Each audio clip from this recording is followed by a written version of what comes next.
Здравствуй, товарищ, and welcome to Wargame European Escalation. I'm Hob Gadling and will be playing through the solo campaign 5th mission Evacuation. The mission is special in that everything we don't evacuate during it will be destroyed and counted against us in the end.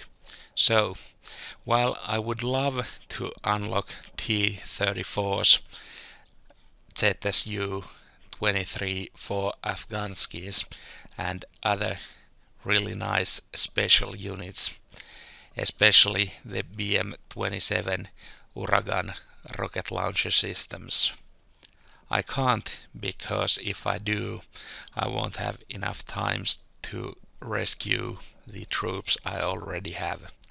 So, with what we have, let's go.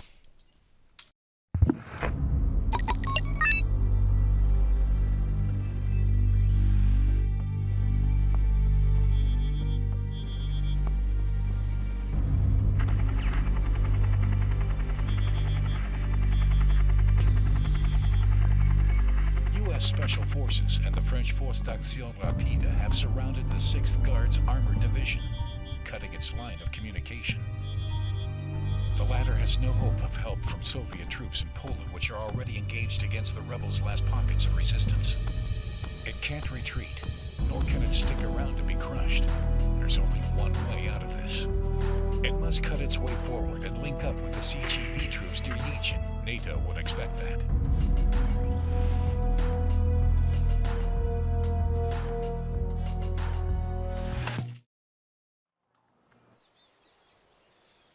NATO has cut our line of retreat and now is making ready to crush us against the Czechoslovakian army. Division's orders are clear. We drive right ahead and smash away to Czechoslovakia with as many forces as we can get through. Anything we couldn't evacuate will be destroyed. The area will soon be under full NATO control. We won't leave them anything to salvage. And here we go. We have 40 minutes to pull out as many troops as possible. Everything that isn't at the objective area at the other end of the map will be destroyed when the scenario ends. The plan here is rather simple. I'm going to build a corridor so I can safely send my weakly armored troops along it to safety. On the west side of the corridor I set up a couple of tanks and surface-to-air missile launchers, and here I am going to build a veritable doom fortress. Infantry and massed flamethrowers should be able to deal with anything in that forested terrain.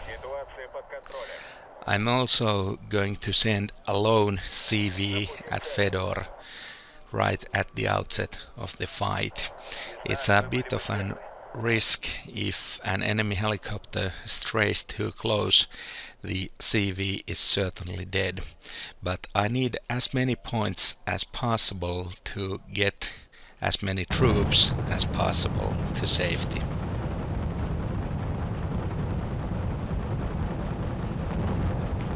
The enemy starts his approach with some scout helicopters. More units are sure to follow.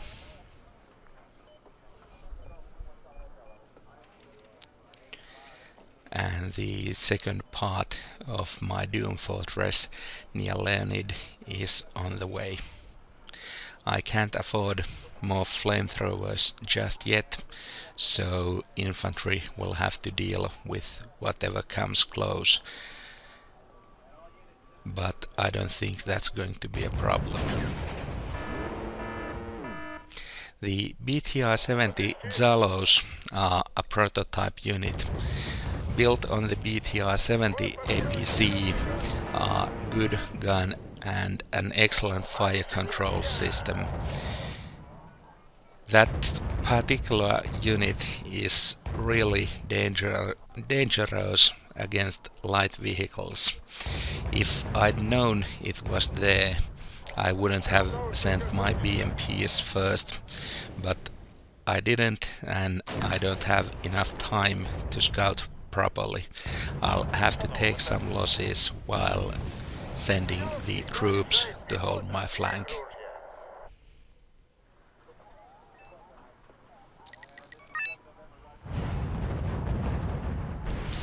T-80Bs will be holding my west flank. As long as the enemy sends light vehicles such as M2 or M3 Bradleys or Scimitar scout vehicles, I shouldn't have any sort of fun problem dealing with them. They need heavy armor or helicopter gunships with artillery support to break through there. Unfortunately, the corridor will be quite long. I'm trying to make it as secure as possible, but I'm going to need some sort of a quick reaction element, quick reaction reserve to deal with anything that manages to slip past my main defensive line.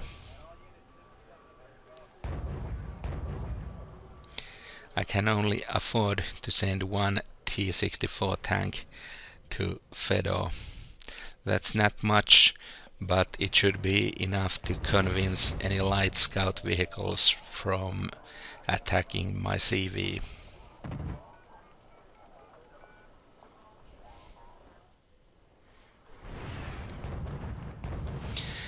The whole west side is still too thin. I need more units there to secure my defensive line. The mission has an interesting side objective. I must evacuate at least 75% of all my troops. This side objective can be impossible to complete if you have unlocked too many units. The mission gives only so many points in the allocated 40 minutes, even if you have secured all the objective areas available to you. And during that 40 minutes you can only evacuate so many troops. So one of the main complaints about evacuation is the lack of time, lack of points to pull enough units to safety. This is the reason why the earlier fights have seen such huge casualties. It's easier to evacuate your troops when you don't have too many of them left.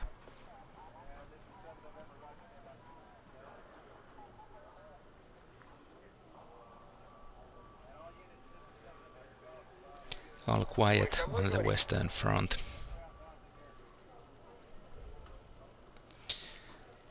I'm going to beef up my defenses on the east edge of the map with a couple recon helicopters.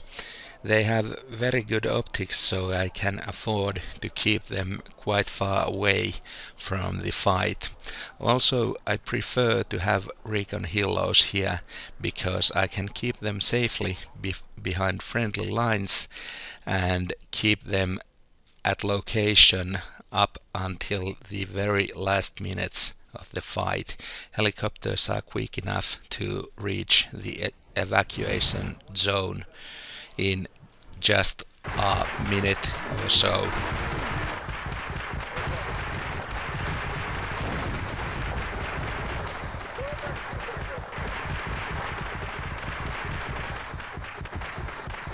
The Czech troops start their attacks. I wish I had the flamethrowers at location.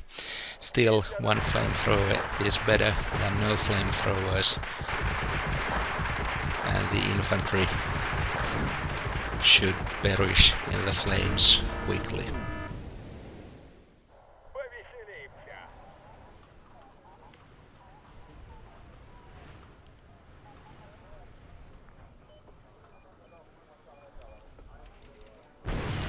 More OT-64 Scots and Zalos are approaching our positions.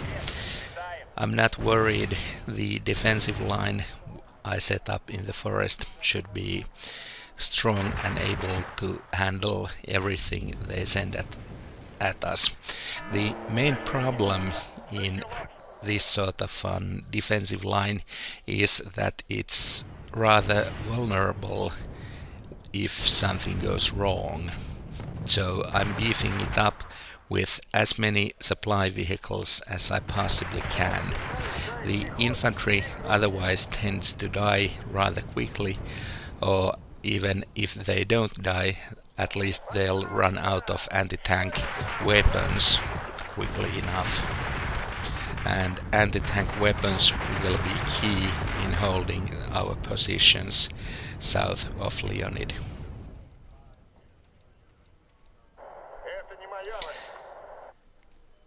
The 75% objective is constantly nagging at the back of my head here.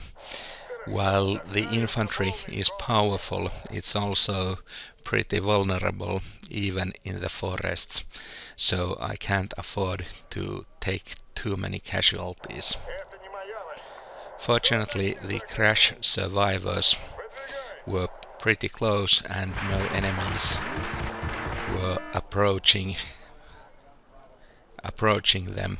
I sent 2 BMPs to take them to safety, but one of them got stuck in the forest, so the survivors will just have to leg it.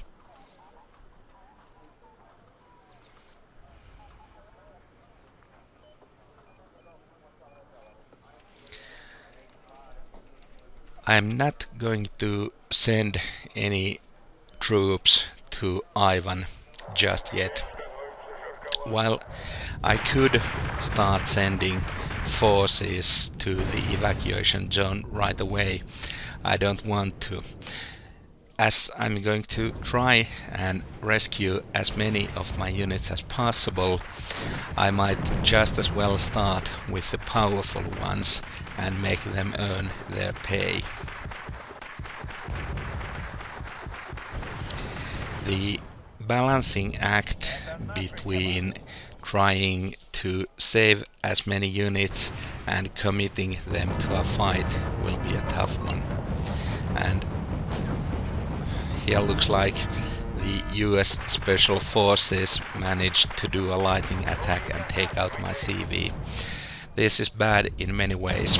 First of all, I lost the control of Fedor, so I won't be earning any points during the time up until I can send another CV there. And of course CVs are 200 points, so that's a rather large chunk of the 25% of units I'm allowed to lose.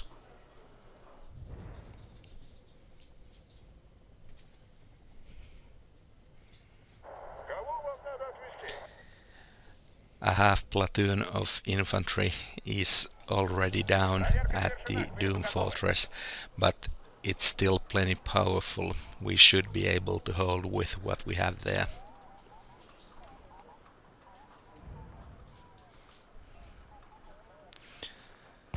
And here's the quick reaction reserve I mentioned earlier. A couple of Hind helicopters and East German Mi-8 HIPs. The Hinds will have anti-tank missiles available to them, and the HIPs have a large load of rockets, so they can stun the enemy troops. They should be able to deal with most anything the enemy will be sending at us. There are 2 types of attacks I can't deal with this reserve, and that's either helicopters or a mass of anti-air units.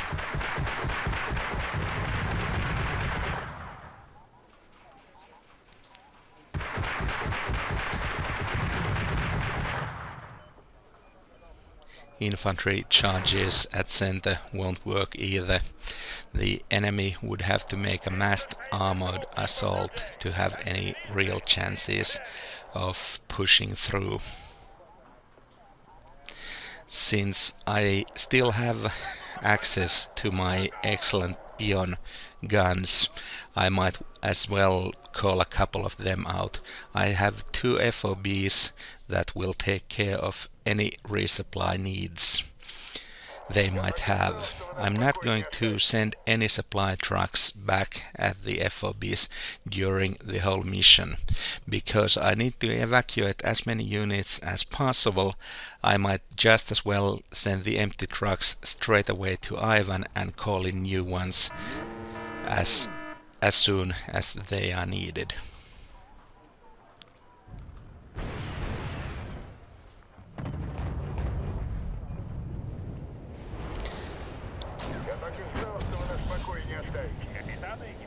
One of my 2 hind gunships near south of Leonid is down.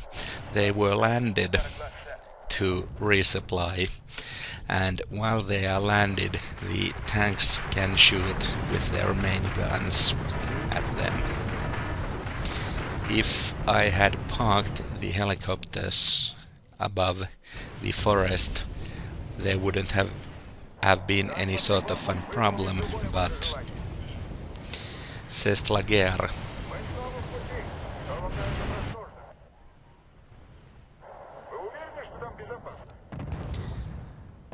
25 minutes left. Pretty soon I'm going to have to start pulling units forwards towards Ivan. Those flamethrower tanks spell trouble. I'm going to target them for a pinpoint strike with my artillery and hope to destroy them while they aren't in the forest yet. While I don't doubt my troops could handle them, I really don't want to deal with the extra casualties they can cause. Worst case scenario is they'll park themselves out of line of sight and fire their flamethrowers indirectly. In multiplayer games, it's a common tactic to park flamethrowers somewhere in the middle of a thick forest and screen them with cheap infantry, APCs or what have you. The flamethrower stuns enemies really fast, so it can be almost impossible to approach and destroy. If at all possible, dealing with one with artillery is the best tactic. Sometimes it's not possible, so you'll have to rush it, but usually that means you'll take at least as many casualties as the enemy, and probably many times more than he does.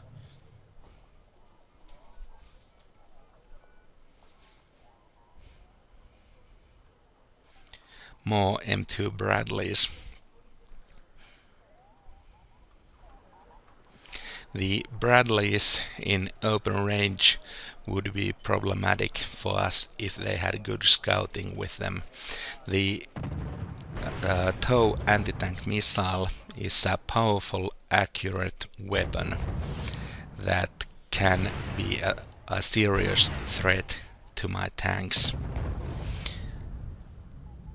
That's why I sent the T-80Bs to hold center. My tanks have missiles of their own, and as long as the enemy closes within 240 meters, 2,400 meters, I can shoot missiles back at the Bradleys. In a shootout between tanks and IFVs, tanks will always come up on top. IFVs are not light tanks, and you shouldn't try to use them as such. They are designed to support infantry, not replace armor.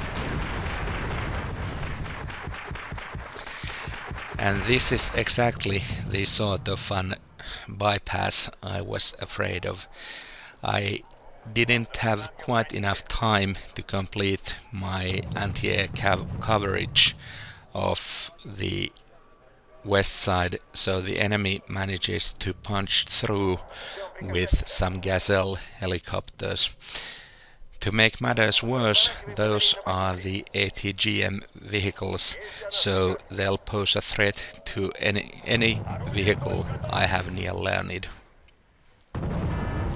First of my Shilkas goes down quickly. I'll have to send the last lone hind to deal with the enemy helicopters. I'm also calling in some Polish helicopters armed with Strelas to deal with the enemy incursion. They arrived too late, but perhaps they can assist in dealing with breakthroughs in the future.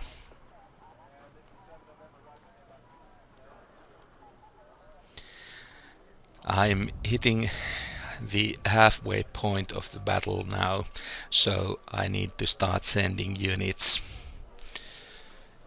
to the safe area. I'm starting with the VDV troopers and the Polish elite Spadochroniarce infantry. Those are the best infantry I have available to me, and they are not suitable for a pitched fight like the one in the forest on the east edge. So I'll start by evacuating them. No matter what happens in the next fight, I'm sure they'll be useful. The peon guns will keep up a random barrage on the enemy entry zone. I don't really have a line of sight on the enemy positions, but it doesn't matter. With any luck, I'll be able to hit the enemy CV and prevent them, for at least for a couple of minutes, from bringing out new troops. The computer tends to send a new CV to capture the zones back, but still a couple of minutes of breathing time would be nice. Even if I don't get a lucky hit in, I don't mind hitting any enemy troops arriving from Nicholas.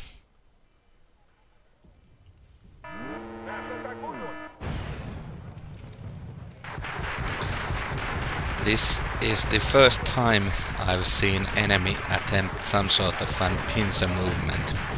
The M60 A1 patterns are not really a threat to my T-80s, but I have to deal with the Bradleys first, or otherwise risk dying to a single missile on my side armor. And while I was busy dealing with the Bradleys, the Patterns had enough time to take out one of my anti-air groups. I still should have enough coverage in the area. Besides, I'm starting to run low on available missile units. I only have one or two of them left in the reserves, so even if 3 cubes aren't enough, there's not much I can do.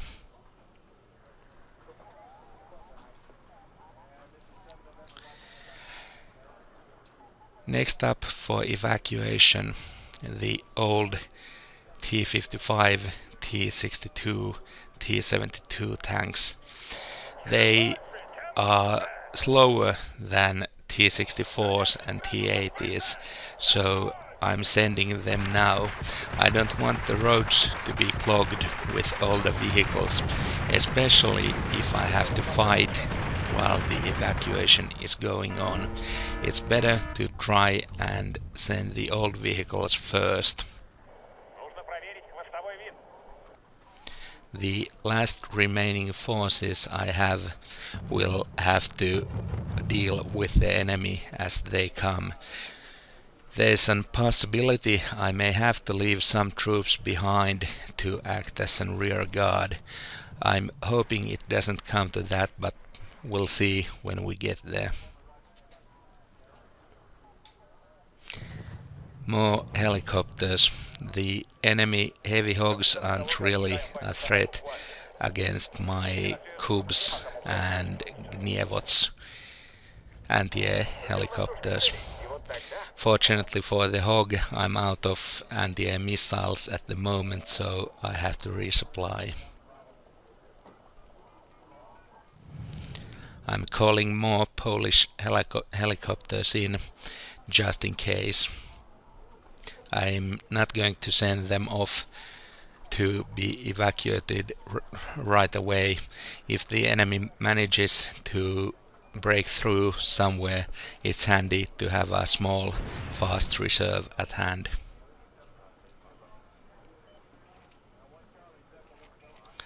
And here is the main reason I wanted you people to vote whether to try and complete the evacuate or everyone objective. I still have large masses of infantry units that are of questionable quality and value. I'm pretty sure I'm not going to need 15 Strela 2 teams in the next fight, but I still have to send the points and use up the time to evacuate them here.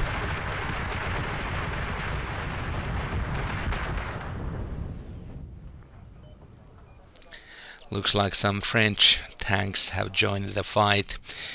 The old AMX 30Bs are no threat to T-80s, but they can and do destroy one of my T-62s.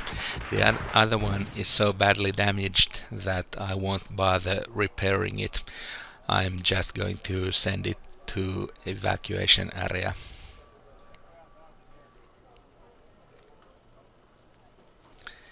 Yet another attack against Fedor. This time I have 2 T-80s in a forward position and some helicopter support to assist. Also, most of my available supply trucks left I have piled near Fedor.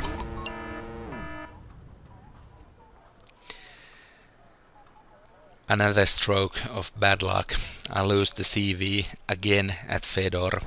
The sneaky scouts managed to hide in the small hedge and destroy it before I have a chance to react.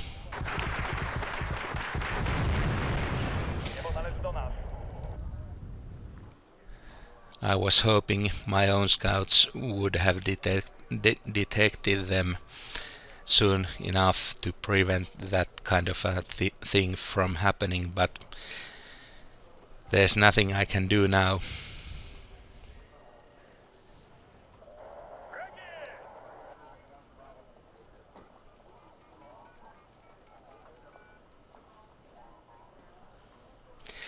I probably should have sent another CV to Fedor right away, but I might just as well beef it up a little to prevent the enemy from killing third CV there.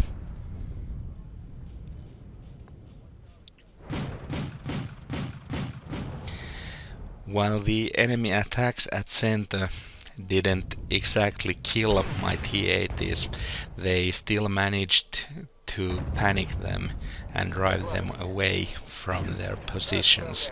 The movement backwards was not ordered by me. Wargame sometimes drives units automatically into movement. I'm not sure if that is a bug or a feature, but I like to think of it as a feature.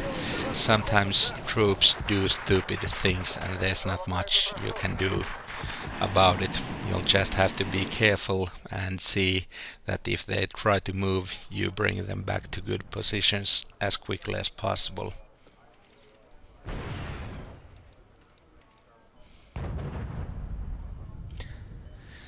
Three-quarters of the battle time are almost up.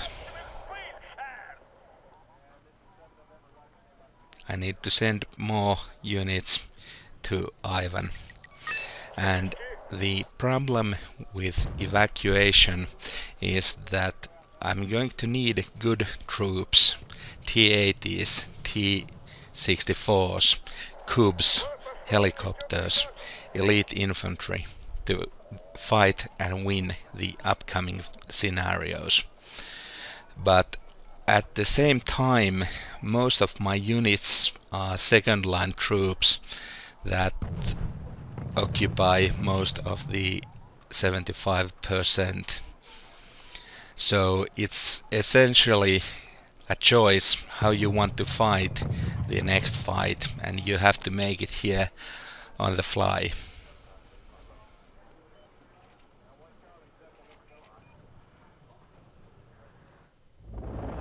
And of course you have to defend both flanks. Any units you use and lose on the flanks won't be available.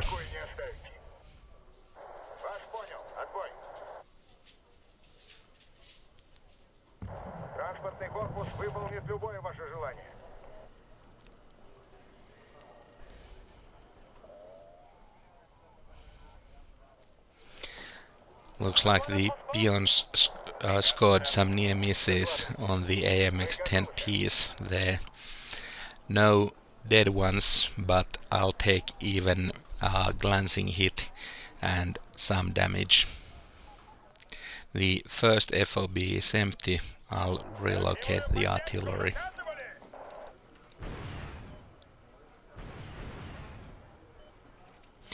And that's the last of my armed helicopters there. The final East German helicopters available are simply transports with no weapons.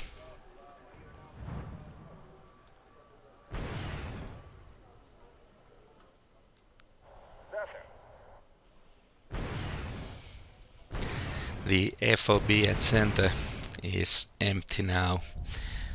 If I want to resupply my tanks with missiles, I need to bring in supply trucks, and I'm running quite low on supplies at this point.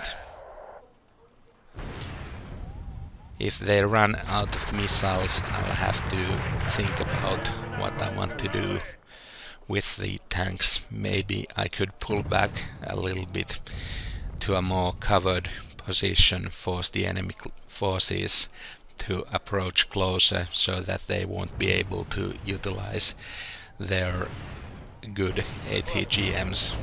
The enemy seems really enamored with sending Bradleys near center. That's good for us, but it's costing a hell of a lot of supplies. Then again, could be worse.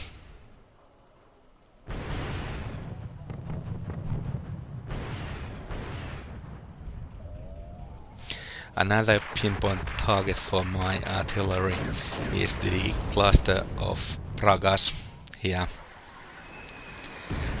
I'd prefer to kill them all if possible. I don't want them to try and make any sort of an approach when my recon helicopters finally leave the positions.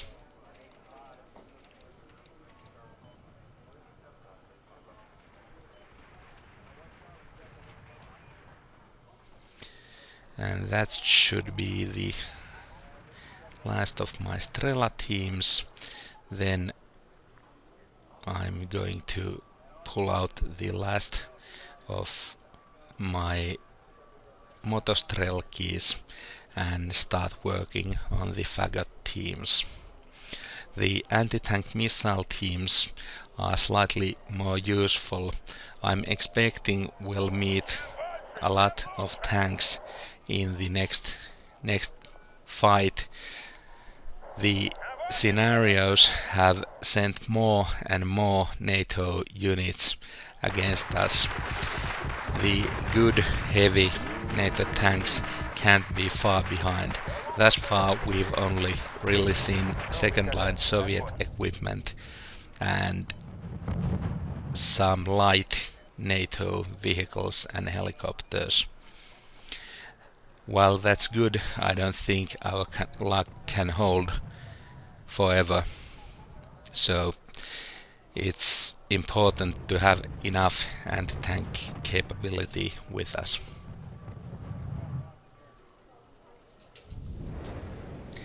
That's a lot of burnt out vehicles.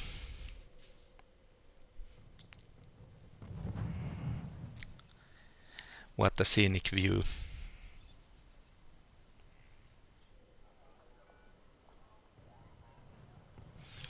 Supplies at center are out, but that's fine. I'm running out of time here. I still need more time. I haven't yet evacuated a single one of my rocket launcher vehicles.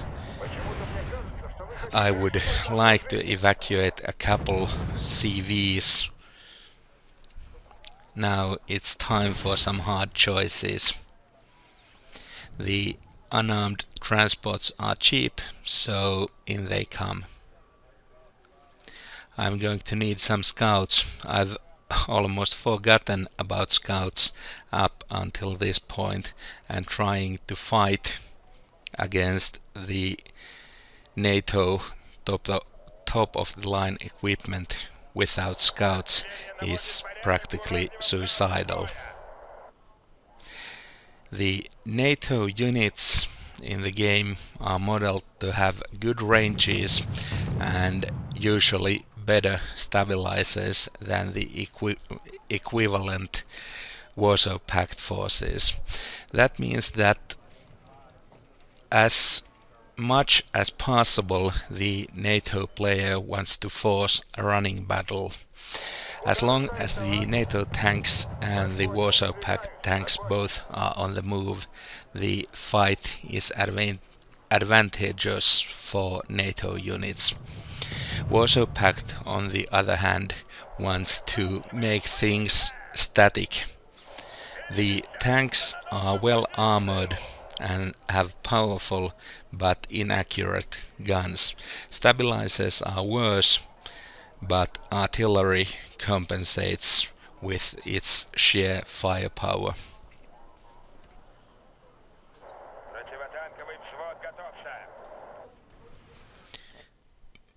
I'm really running out of time here. I should start pulling back the dregs around my edges now. Only a couple more minutes to go. If I don't hurry up, I won't have enough time to get everyone to safety.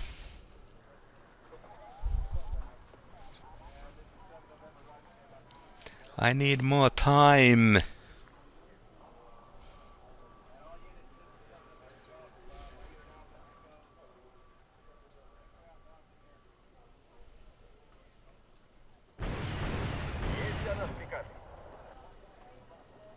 Come what may, I'll have to abandon center now.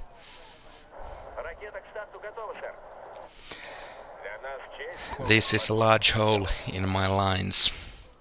I'm hoping the enemy won't punch through to Elena and cut off the last of the units I'll try to get to safety.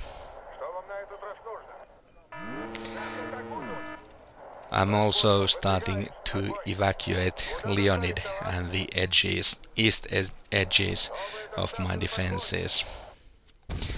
The probably worst part of the user interface of Wargame is trying to remount infantry into vehicles. It's really slow, and I would love it to be a lot quicker here. As it is, I'm just going to send all the flame tanks en masse to evacuation zone. The infantry is mounting up, but it may already be too late.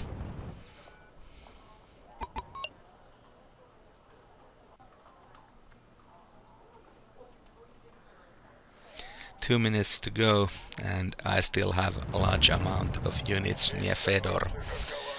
That's pretty close, but I'm hoping I can disengage and pull the troops back quickly.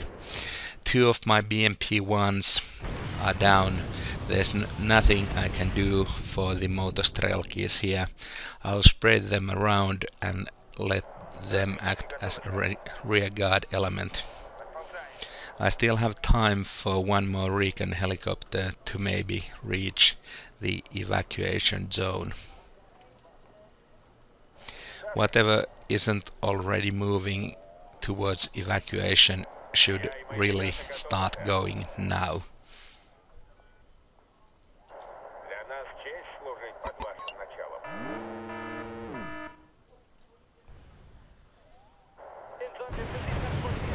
Then my evacuation plan hits a small snag. The enemy forces approaching Fedor are not identified, and when they get close enough I see they are M1 Abrams tanks. I can't let those get shots off at the sides and rear armor of my units. I'll have to keep my T-80s in position to deal with them before I can possibly hope to move on with them. The last M1 goes down, but it may be too late for the tanks. I'm almost out of time here.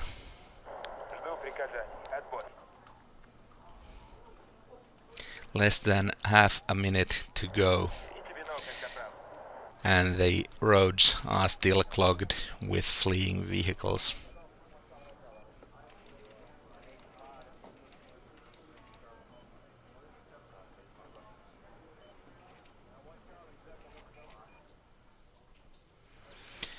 And that is it.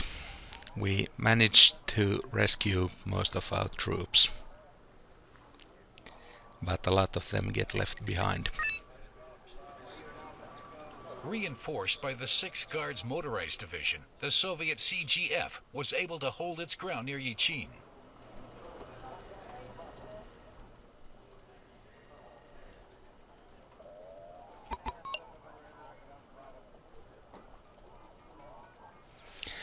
Another victory, but at what cost?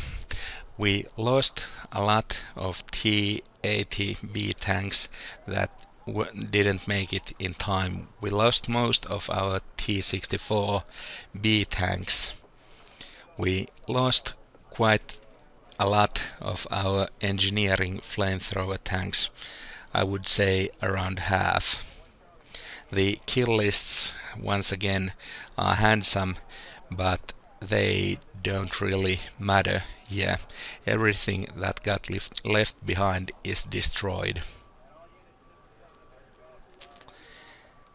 We still have one more fight coming up in this campaign, and that will be an exciting one.